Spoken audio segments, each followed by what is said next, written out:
Today in our 2008 Honda CR-V, we'll be having a look at and installing the Blue Ox base plate kit with removable arms, part number BX2246. And here's what our base plate looks like installed. As you can see, it fits nicely in the opening of our fascia right here.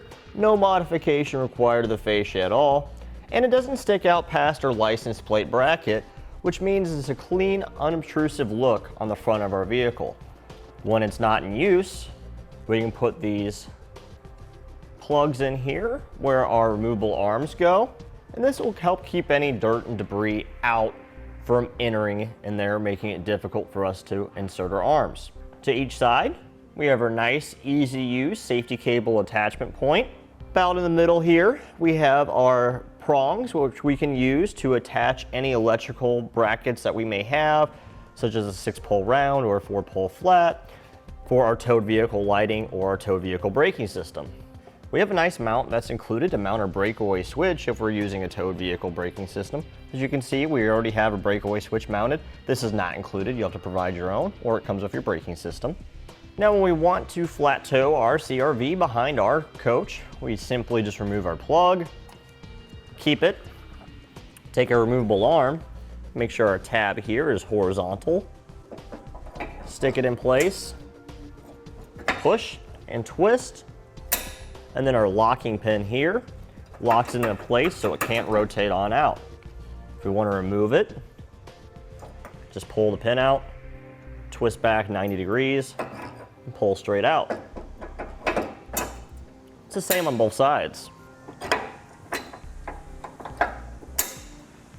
These removable arms make it easy for us to attach to any Blue Ox tow bar. And we've arrived at our destination and we've unhooked from our motorhome. We can simply pull the pins, remove our arms, reinstall our plugs, and we're ready to explore the area that we've arrived at.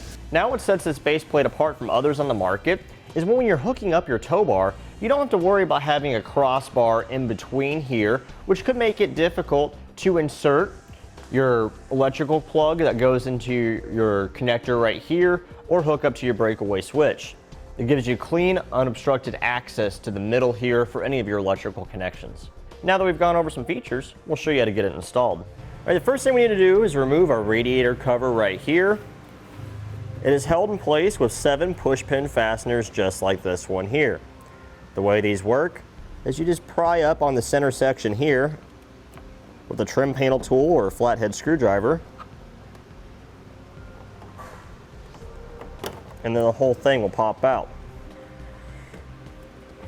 Okay, with those removed, we can grab the panel, lift up on it, slide it forward, and set it aside for later.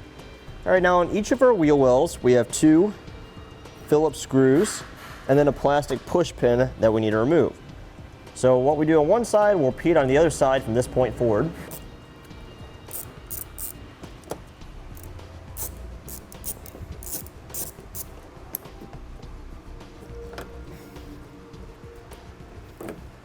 Now, underneath our fascia in front of each wheel well, we'll find a 10mm screw to remove.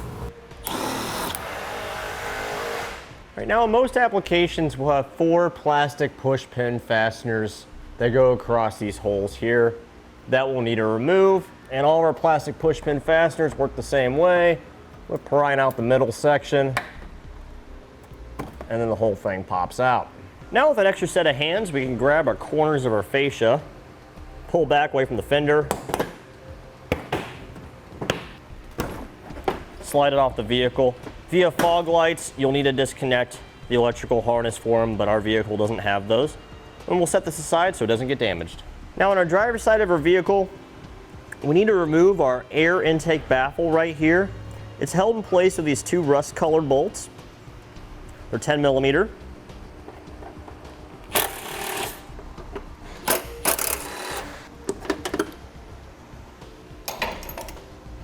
Now we can just grab the baffle and pull down on it. Okay, now our cooler right here, we need to unbolt this from the vehicle and swing it down out of the way. There's a 10mm bolt right in front of our washer fluid reservoir. So we'll move that. We have a second 10mm bolt right in the center.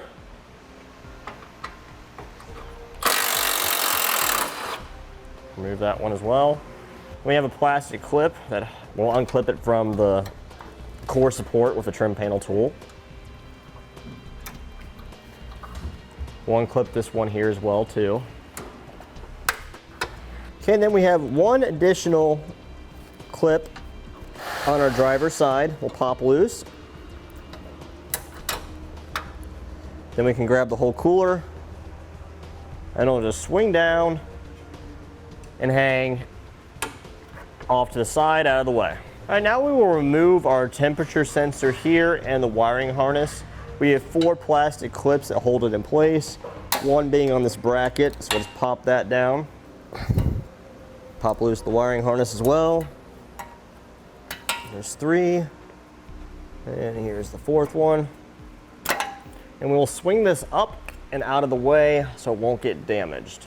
We marked off a couple areas on our bumper beam here, our frame rail right here, and our webbing here for our frame support that we need to trim off of a grinder to make it flush for our base plate to sit on up. Now, we can trim this with the bumper beam in place, but we have to take it off anyway later on to install the base plate. So I'm gonna go ahead and remove it now because it does make it easier to get in there with the grinder. We have a 12mm bolt here at the top. We can take that off with a ratcheting wrench.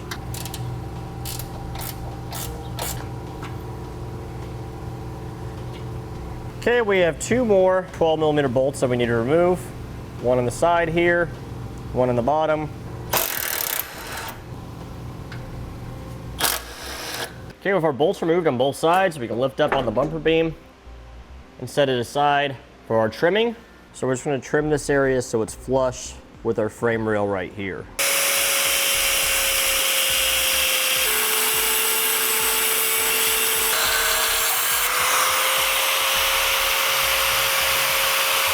All right, now that we got everything cut and trimmed off flush with our frame rail here, we have our 2 horizontal notches here.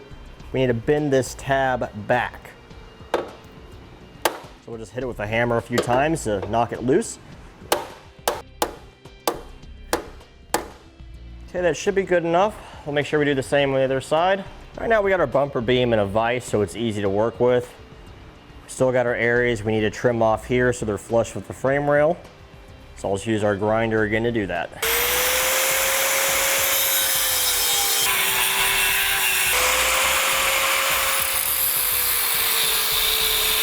Okay, here's what it looks like once we have it trimmed flush with our bumper support right here on the frame rail. That'll give us the clearance we need for our base plate. Now here's a tech tip for you. Any area that you cut or use the grinder and you have bare metal, use some spray paint to go over the bare metal edges. This will just help prevent rust in the future. I've already went ahead and did that. Since this area is concealed behind our fascia, you can use whatever color spray paint you like. I just use flat black. Okay, now we need to remove our washer reservoir on the passenger side. We'll start by unplugging your pump. Do that just by pressing in this tab right here and pulling back.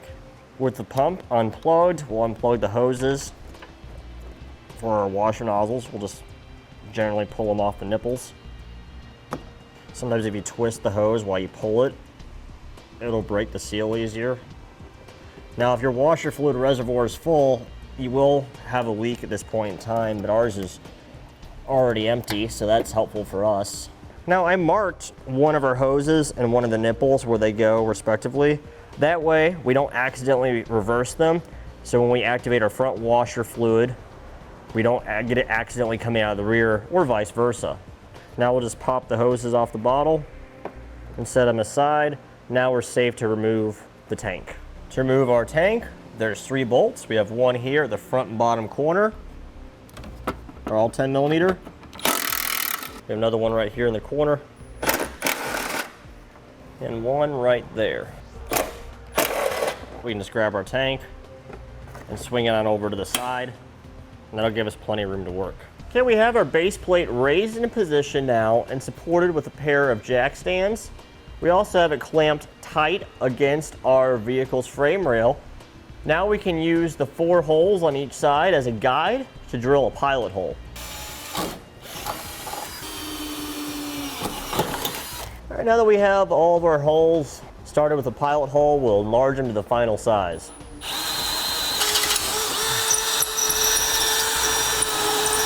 Now we'll take one of our longer 3/8 bolts, a lock washer, slide it on there. Make sure we put red Loctite in all of our fasteners that we're attaching the base plate with. We have the Loctite available on our website. We'll insert it through one of our upper holes.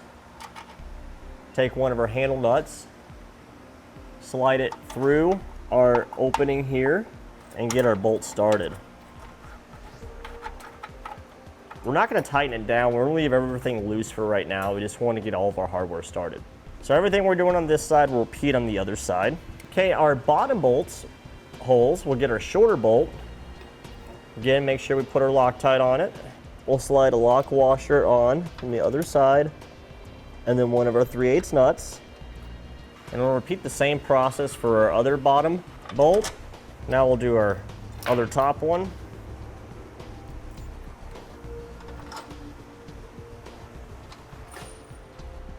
Okay, now we can take our bumper beam, raise it back in position. Our handle nuts will come out through this hole right here into the side on both sides.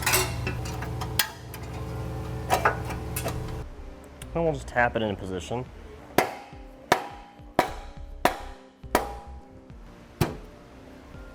Okay, with it knocked into place on both sides, we can reinstall our bolts that hold our bumper beam in place. We'll only be reinstalling 2 of them because the third one, that tab, got cut off, so we wouldn't have interference with our base plate.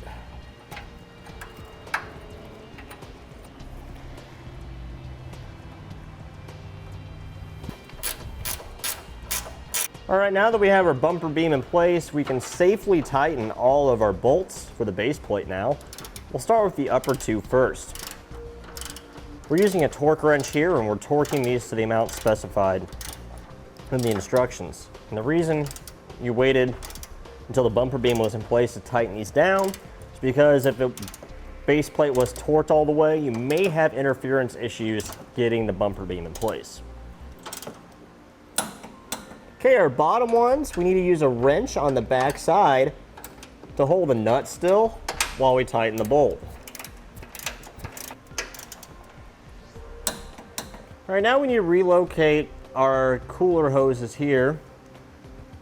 We need to drill a hole right about here with a 9/32 drill bit in order for our original bolt to go back through and to give us adequate clearance around our base plate so none of the hoses are rubbing against it, which would cause an issue over time with vibration, could wear a hole in them. Okay, we'll drill a small pilot hole in it first.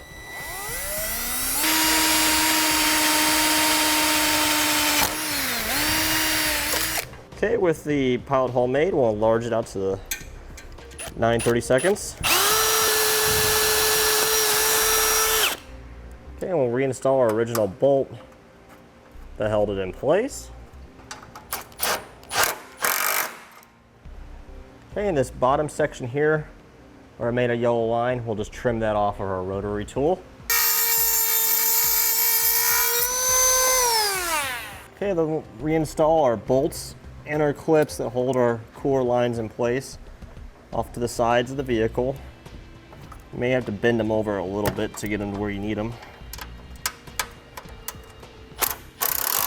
Okay, now we'll remove the end of our handle nuts, put a pair of side cutters on the handle, squeeze, and just twist the wire back and forth, and then it breaks off fairly easily. I measured over 4 inches from our passenger side receiver tube here for our removable arm. So right here on the bottom of our bumper support, we're gonna drill another 9/32 hole so we have a location to mount our breakaway switch bracket. If you're not installing a towed vehicle braking system, you don't need to do this. Okay, with the hole that we drilled, we'll drop down this 1/4 inch bolt from the inside of the bumper. Take our breakaway switch bracket, go on up, install our nylon lock nut. Okay, so we'll hold it nice and straight and we'll snug it down the rest of the way. That'll give us a solid mount for our breakaway switch. All right, now we have our breakaway switch bracket mounted. If you are going to put a towed vehicle braking system on, this is a good time to put your breakaway switch on, any wires for your vehicle lighting system or your indicator light inside your coat showing that your brakes are being applied. Since the fascia is off, you can easily route them to where they need to go. We went ahead and did that already. Okay, now we can attach our emergency safety cables. I just have ours wrapped around our front cross tube here of our subframe. That's a nice solid point on the car. Our quick link goes right through this hole at the corner of our base plate. We'll just slide the cables onto the quick link and then close it on down. Okay, and then we'll tighten down the quick link. This will prevent it from coming loose. We have it zip tied up to keep our quick link away from our cooler lines and to make our cables as tight and compact against the subframe as possible. This will prevent them from rubbing against any moving parts or making noise. Now we'll do the same on the other side. Now we'll reinstall our temperature sensor.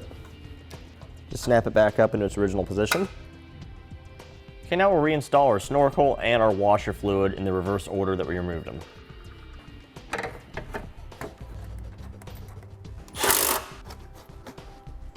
Right now we'll reinstall our fascia.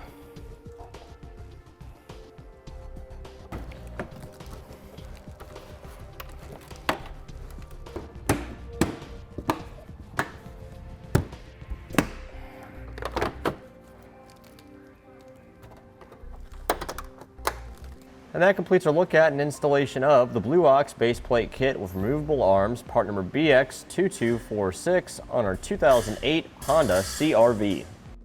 Click the link below to shop, learn more, or visit us at etrailer.com.